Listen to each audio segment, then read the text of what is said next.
This video is the short version of the story that I'm writing for my book. I'm sharing it now because my work, my coaching, my content, my voice comes from lived experience, not theory. Everything I teach is rooted in what I've survived, how it shaped my nervous system, and how I learned to understand myself through truth instead of the silence I grew up in. This is not the full story. This is the version I can tell here. The book will hold the rest. When I try to think back to how far it started, sometimes I swear I can see myself in utero, hearing and even feeling their anger vibrating all around me. Maybe I do remember, or maybe it's just the earliest expectation formed from the life I grew to know. I know it didn't start when I was 3. That was just the beginning of what had already been happening, at least for me.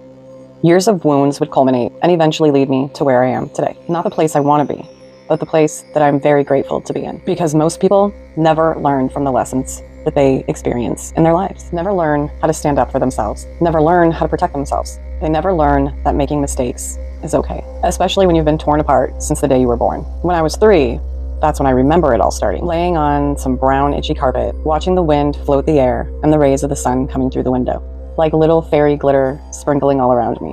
Having no idea I was about to fly far beyond the never supposed to happen land, straight into the darkest place I would ever know, my own life. My childhood. I was watching cartoons, pretending to fly around the room like a superhero. The next thing I know, he's picking me up, carrying me down the hall, with a click, walking behind me. I went into that room with my father, but I didn't come out the same. I don't remember when or exactly how I told my mom, but I know I did. And I remember being sent away like I was the problem. Shortly after, he returned and nothing changed. We went along in life like nothing ever happened. Because if you ignore something long enough, you eventually forget it. But in reality, my tiny little brain was so traumatized, it blocked it out anyway. And I'm not really sure what to tell you about the next few years because my memories of those times were very bleak. None are bright, few are happy. There were screams into the night, strangers dancing naked, always consuming devilish things, acting in ways that no child should ever witness. It felt like constant parties and constant brawls. People screaming up and down every room and every hallway. Nothing ever felt real and nothing ever felt right. I remember being 4 years old, packing my bag and running away. I remember telling them that I didn't want to live with them anymore and that I could take care of myself. How can someone understand that concept at 4 years old? That you can pack a bag and leave because you don't need someone. Imagine the weight of that. I grew up overprotective of people around me, even though no one around me was taking care of me. Nobody was protecting me, and nobody was watching the things being done to me by others. Older boys touching me in ways that teenage boys shouldn't be touching little girls. Grown men holding on too tight and grinding themselves close. No one said anything. Being posed naked on a chair. A toddler in a Playboy spread. A whole photo album of my shame. Its location remains unknown. All of this in the first 5 years of my life. Around 6, we moved from my hometown of Sacramento back to the foothills. By then, I was very aware. Probably too aware. I started becoming even more overprotective of those around me who I didn't feel could protect themselves. To the point where at 6 years old, I actually pulled multiple hunting weapons on a neighbor boy who was threatening my little brother because I thought that I needed to save him or protect him from something somehow, some way. Well, there wasn't really any danger. My little brain just took it to extreme because of the things that I had been through. And at this point, I can't really tell you much more about my childhood, other than awful reoccurring dreams night after night, feeling like I was going out of my mind because nobody understood me, or it seemed like nobody even cared. I really can't remember much more than the bad things. So like any kid who had never had any real positive reinforcement, I kept doing negative things for attention, hoping that one day someone would ask me, "What happened to you?" So I could tell the truth and be free from the weight that I was carrying. No matter how many times I ran or told people I didn't feel safe, no one listened. No one took me out of that house. No one did anything. So tell me, what is a child supposed to do when they're screaming at the top of their lungs for help and nobody will help them? Eventually, I numbed myself so deeply that I don't remember much from the age of 5 to 17. Your brain will force you to forget if it's too painful for you to function with it in your mind. So I numbed. I blocked out. I became unconscious to the world around me. I went to school without absorbing anything. By the time I was 14, my family decided that that was a good time to start going to church. My freshman year. And that was a point in my life where I started realizing the downfall to our whole system. Because even in church, in that place that I was supposed to feel the safest, I still felt unprotected. I'm sure that my parents just made that decision so that they could manipulate people into thinking that they were good parents, that they were respectable, and that they were trustworthy. And I remember realizing very clearly that I wasn't safe with anyone but myself. And that was a very pivotal moment for me. because people around me say that they remember who I was, but I don't remember myself at all. 12 to 17 felt like the numbest years of my life. I dated boys here and there, those little kid relationships where you like each other until you don't kiss somebody and then they don't want to be with you anymore. But needless to say, I didn't have many of those either. I wasn't willing to kiss somebody I didn't feel safe with, and I didn't feel safe with anyone until I turned 17 and fell hard in love. We went to school together, but we didn't actually meet until we met in church, and he was the first person that I ever felt safe with. Possibly the last I ever did, considering my track record. He was safe. He was loving. And he was everything I hoped for up until that point in my life. The things I hope for even still. And that's where the body piece comes back, because the body won't let you forget, and mine didn't. There's a whole book about that, by the way. If you want to read it, you should check it out. Body Keeps the Score. Things were going really well between us, and I felt happy, and I felt safe, and I felt good for the first time in a long time, until the night that shattered everything. And how could it not? Once you forget something so horrific and it ends up forcing its way back into your mind, it's almost like you're experiencing it again for the first time. I woke up sweating and panicked, remembering every single detail from that one quiet morning when I was 3. And that changed everything. Because now I could no longer question why my life had been how it had been up until that point. The truth was right there, but the question that haunted me was it really the truth? But what I couldn't see in the dark places of my mind while I was asleep, I could see so clearly during the light of day. And I know everything I remembered truthfully. I confronted my parents, and they didn't even try and deny it. All I remember them saying was, "How could you remember? You were so little. We thought you forgot." How convenient for them. At that point, I had told no one but my parents what I remembered happening. Not denying was one thing, but what were they going to do about it to fix it? And I quickly got my answer. Nothing. We just went on pretending, and I'm sure that they were in a panic, but I didn't care. I didn't care what was going on with anyone else. So now that the truth was out there, it wasn't like I wasn't all of a sudden still alone. In fact, I felt even more alone now, because now I was alone with the truth. I acted out aggressively, became hypersexual, angry, demanding. But really, what did anyone expect? But the problem was, nobody knew. To everyone else, I just looked like an out-of-control teenager who was pissed off for no reason. But the most upsetting part about that is that my parents allowed everyone to think that instead of telling the truth. And I didn't know how to tell someone something that I was so ashamed about, something that didn't even seem to shake their world. And needless to say, the following years were not pretty. If I thought I had been living in numbness and darkness before, the reality was it was only going to get worse. Although I started acting out, it was almost like at the same time I was suddenly trying to be even more normal. I even signed up for a local beauty pageant that my personality in reality would never have allowed. And it was around that time that I realized I was pregnant. And it wasn't long before my boyfriend's parents realized that my behavior was becoming really erratic, and I was beginning to pull their son into things that he didn't need to be involved in. And not like I directly put him into anything, but he was involved with me, and everything I did reflected on him. And they made a decision to protect their child from the toxic situation that was me. And I may have been really angry at that time, but growing and understanding the situation, I commend them for their good parenting for removing them from that situation. It hurt me more than anything, but I understand it. And how could I be angry at them for doing the one thing that I wished somebody would always do for me? I graduated, barely, spiraled even further. Alcohol, cigarettes, marijuana, mushrooms, and a child growing inside of me that I was too afraid to admit existed. Even though there was a part of me that was hoping that child was going to save me somehow. And I lost the only hope I had left when I lost her. I lost her because I made bad, poor decisions. But I also lost her because of more brutality against my body. I went to hang out with friends and I had drank, which wasn't a first for me. But what was the cocaine that I tried that night. And the next thing, all I remember was saying no, no, no. There was this heaviness that I couldn't push off of me, incoherent and unable to do anything for myself. So it happened. For days after, I had a lot of pain, heavy bleeding, and eventually a D&C. Alone. Always alone when I needed someone. And from that moment on, life just kind of went by. I felt like a ghost. Too many drugs, too much alcohol, too many people around me who had no idea who I really was or what I had been through. Just a faceless person hiding a dark story, smiling so no one could see the truth, burying myself deeper into someone I wasn't. After years of this, life lured into a stretch of nights, faces, and substances, and choices that I didn't feel like were choices at all. 17 to 21 were the ghost years. I was there, but I wasn't. By 21, everything had fallen apart again. The relation I had been in with an older man had ended because he needed to go to rehab himself, and that just made me look closer at my life. And I ended up moving back home, the one place I did not want to be. But I went, I got a job, and like always, I tried to stabilize. And then I started hanging out with old acquaintances from high school and got into a little thing called methamphetamines. And this time it didn't take long for me to realize that I was spinning out of control again, but I didn't realize it soon enough.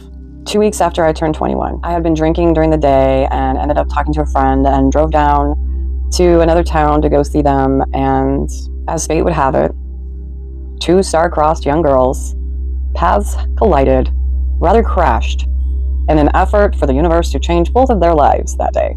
I ended up in jail with a DUI and more guilt than I could bear. Bodily injury, property damage. I was sentenced to 6 months, and I knew something had to change. I knew I was throwing my life away because of something that someone else had done to me. But let me go back a little bit, because before jail, something else happened. Something I almost forgot to include, even though I don't know how I could ever forget what happened. A month after my DUI, while I was awaiting trial, I attempted suicide for the first time. I shouldn't be alive. I remember the doctor even talking to me and questioning her own reality after what happened, because she couldn't fathom how I survived. And that moment belongs here because it was real. And it was almost the end. Guilty.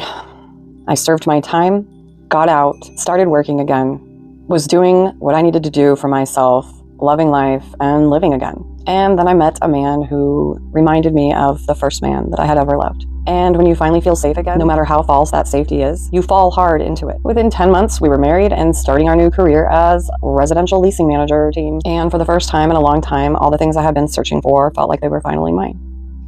2.5 years into our marriage, he had his first schizophrenic break, a full psychological collapse. And once again, everything in my life shattered. I was 24, trying to keep him safe from himself, trying to keep myself safe from him. He attempted to take my life more than once, the dark side of him, because I was smart enough to know that it was the disease trying to kill me, not him. That's the part that I need people to know, because I tried so hard until it became too dangerous for me, and that danger was very real.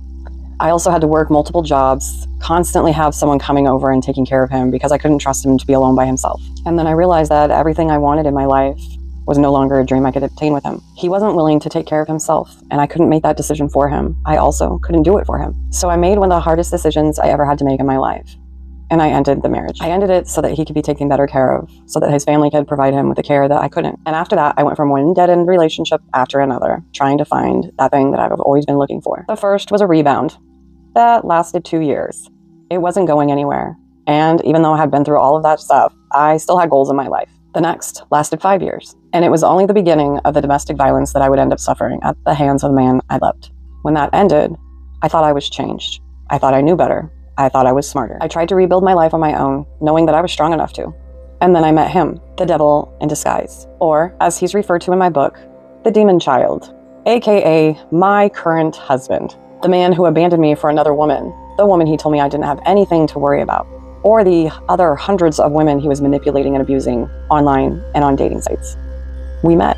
I thought we fell in love. 6 months in, I tried to leave when I realized I wasn't. But I do love to save people. And of course, I thought I could save him. He was so convincing when he told me he wanted help. So instead of ending it, we moved in together. Because what better way to trap someone but moving in with them by manipulating them with guilt and lies. I knew after the first year I had made the worst decision I've ever made in my life. But for some reason, I numbed myself and went along with it. I think I just hit that point where I figured it would be easier to be satisfied with the life that I had than try and get the one I wanted all alone on my own. That's a lie we all tell ourselves at some point in time. I married him. COVID hit. Things got darker. Things got worse. And I fell deeper down the rabbit hole of my own existence. I attempted to take my life for a 4th time. Yes, I missed mentioning the other 2 attempts. This story is already long, so you can imagine the other things that I haven't mentioned. But this was the turning point, because I finally realized that all of the times I tried to take my own life, it wasn't because I wanted to leave. It wasn't because I wanted to die. It was because of somebody else and what they were doing to me. It was a scream to be seen and heard. But nobody saw my trauma. They only saw a chemical imbalance. They saw behavior, but they didn't see the truth. So how do you act when you don't know how to act in a situation that nobody can see that you're in? How do you ask for help when you were never taught how to ask for help? Because the people that should have taught you were the ones keeping you from getting it in the first place. The days I spent in the psychiatric unit, the doctors that I talked to, all made me realize that I had been the one who was aware all along, attuned to truth and justice. And that's why I struggled for so long. because I didn't have any, because I kept putting myself in situations that were not helpful to the life that I've already lived. It was unbeknownst to me at the time that the real issue was asking the wrong questions. But at that point, I was done. I let him be who he wanted to be, let him do what he wanted to do, and prayed for the day that I was going to be able to walk away. But instead, the day came that I ended up in the hospital and he ended up in jail with a charge of domestic violence and corporal spousal abuse. But the next day, because of how great our system is, we were back home again together, the abuser and the victim. And can you imagine what happens between an abuser and a victim after a situation like that? Within weeks, he had me manipulated and believing in him so much that I dropped the charges. I begged and pleaded for the DA to drop the charges against him, and they did. Within months, he was gone. We were constantly fighting. I kept asking him to leave because I couldn't take it anymore. I stood my ground. No manipulation, no abuse, not anymore. One day he went to stay at his friend's house, came home, and I asked him to leave again because I wasn't ready to talk, and I never saw him again. He ghosted me like he had just met me on some dating site, like we didn't have legal paperwork saying that we were married, like we didn't rent and live in the same house, like we didn't have the same pets. One minute, I had a husband. The next minute, I was alone and trying to figure out what to do again. Alone. He had moved me to the middle of nowhere. No car, no job, no help, no one. But I had already been alone for the last 5 years because even with him, I still felt alone. But this was the first time in my life that I was alone and felt so grateful. More grateful to be alone than the person I was with. And that told me about everything I needed to know about where I was in my life. And that's where I'm ending this part of my story. This is part of the truth of what has shaped me. The truth most people never saw, never asked, never understood. These are the things that have built my nervous system, that I've had to live inside of, the things that have carved out the person that I've become, and the things that I have carried alone for far too long. You've now heard some of the pieces that have brought me to where I am. Not all of them, not every detail, but enough to understand the weight that I was born into, the chaos that I grew through, and the patterns that I kept repeating because I didn't know any better. This is the foundation. This is the part of my life that explains the rest. But this is also not the end of my story. This is just the part that came before the shift. Because after all of this, after the trauma, the relationships, the losses, the attempts, the survival, the silence, something happened, something changed. And that change is what led me to where I am now. It's what led me to my work, my healing, my clarity, and the realization that I actually had control of my life the entire time. I just didn't know how to see it. And that part deserves its own space, its own breath, its own video. I was deep in thought after a doctor's appointment today. Just one of my regular appointments. But the subject of mental health came up, and it kept taking me back to something that I've thought for a really long time now. There's a deeper issue in our mental health system that we don't talk about enough. And I don't think it starts with the people inside the system. I think it starts with the structure that they're already working inside of. Because most clinicians, doctors, and therapists, most of the people in this field, aren't trying to harm anyone. They're simply working inside the framework that they were trained in. And that framework has its limits. And the problem is, those limits are now affecting real human lives, including mine. We tend to treat mental health like a one-category problem, but I don't believe it is.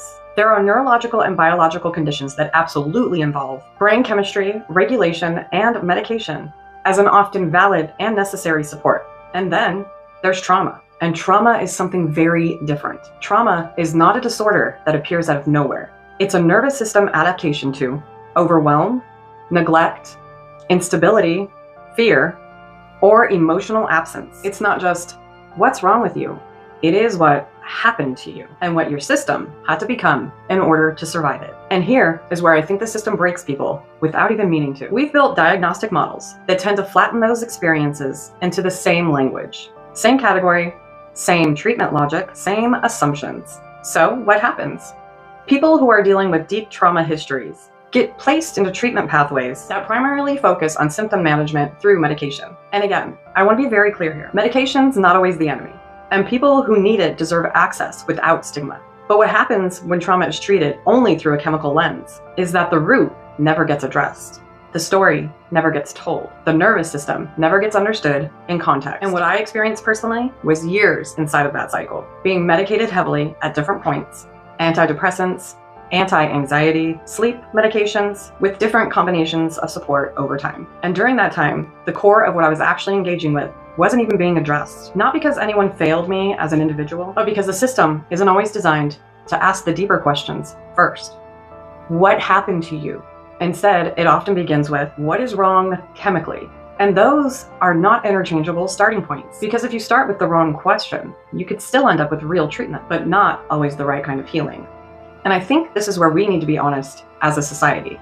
This is not a clinical issue, it's a structural one, because systems shape practices. Insurance systems shape limits. Diagnostic systems shape what is valid. Training systems are what shapes what's treated first. And all of that filters down to how a person is seen in their most vulnerable moments. So if every individual inside the system is doing their absolute best, which many are, the framework they're operating in can still miss the full picture of a human being. And when that happens at scale, people fall through the gaps. Not because no one cared, but because the system was only built to see part of the problem. I don't think the answer is reject medicine, reject therapy, or reject psychiatry. I think the answer is to look at and evolve the framework, to separate clearly what is neurological stabilization from what is trauma processing, to stop treating those as the same pathway, and to give people care that actually matches what they're actually experiencing. Because when you misread trauma as purely chemical, you risk numbing a story that still needs to be told. And when you misread a chemical condition as purely situational, you risk leaving someone without the medical support that they need. Both mistakes matter, and both are happening. So this isn't about blaming people inside the system. It's about updating the system itself, because human suffering is more complex than the categories that we've been using, and it deserves a framework that finally reflects that. So today I bring you, it's my birthday, and I'll rant if I want to. All right, people, this is my birthday checklist of things that I am done letting slide, and I think we just need to talk about. So let's talk. So rant number 1, people who complain about things they actively create. And why it bugs? Because it's hypocritical. You can't complain about a situation while continuing to feed it, enable it, or participate in it. It's the I hate this thing, but I keep choosing it cycle. So how I feel we could change that? Take responsibility for what you're contributing to, and if you don't like something, stop fueling it. Change your choices, change your patterns, change your participation. All right, and here we go for rant number 2, that fake positivity culture. Why it bothers. It shames real emotions and pressures people to perform happiness instead of just being human. I feel like we need to normalize the full emotional spectrum. Let people be real without labeling it negative all the time. And moving right along to rant number 3, rant number 3 would be people who demand emotional labor but offer none. Why this is bothersome is because it drains you and teaches people that your feelings don't matter. I really feel like if we all just set boundaries, reciprocity, out big words today, I guess, is the bare minimum we should expect in adult relationships. And now we're headed into rant number 4, people who rewrite your story because the truth makes them uncomfortable. Why it sucks? Because it erases your lived experience and protects the wrong people. And I just feel like we should all be able to tell our story anyway if we want to or choose to. Your truth doesn't need anyone's permission. Coming in hot at number 5 is the I'm just being honest crowd when they're actually just being rude. And why it's rude? Because honesty without empathy is just cruelty dressed up as a virtue. And I just, don't vibe. So, what do? Practice honesty with compassion. And if your truth requires you to hurt people, it's not truth. It's your ego speaking. Freeze, mother! It's the speech police. Policing who gets to speak? But why you should be quiet? Because everyone has the right to voice. Artists, coaches, celebrities, men, women, whoever. It's not your place. I encourage people to speak from their lived experience instead of shrinking to fit someone else's comfort. Moving right along to that number 7, people who want to change but refuse to change anything. Why this doesn't work? Because they want to transform without discomfort, growth without effort. Well, start with one small habit. Change doesn't require perfection. It really just requires movement. Riggedy rant number 8. Wow, I don't know where that came from. How society treats people who don't fit the script. Why it makes me mad? Because anyone, women, men, children, folks, whoever, I don't even know who I'm saying anymore. I'm including everyone in the spectrum who steps outside the acceptable box gets punished for it. Speak up. You're too much. Set boundaries. You're too difficult. Stop performing. You're ungrateful, lazy, or changed. Grow, age, evolve, or outgrow your role. People get uncomfortable. It's not just women. It's anyone who refuses to stay small, silent, or predictable. So, redefine what power looks like for yourself. Take up space without apologizing. Let people adjust or fall away. You don't owe anyone a performance. All right, and we're almost to the end of my rants. If you're still here, thank you. I know it's been a long day already. So number 9, spiritual perfectionism. Why I don't vibe that jive is because, well, it turns healing into a performance and it shames people for being human. So, spirituality is integration, not perfection. Let your humanity be a part of your practice.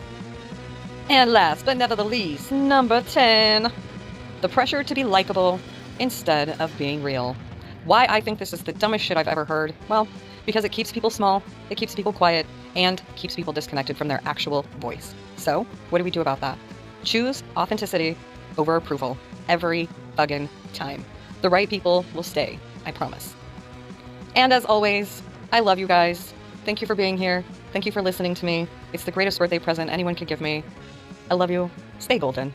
So if you made it all the way through, I really appreciate you being here and spending a little bit of time with me on my birthday.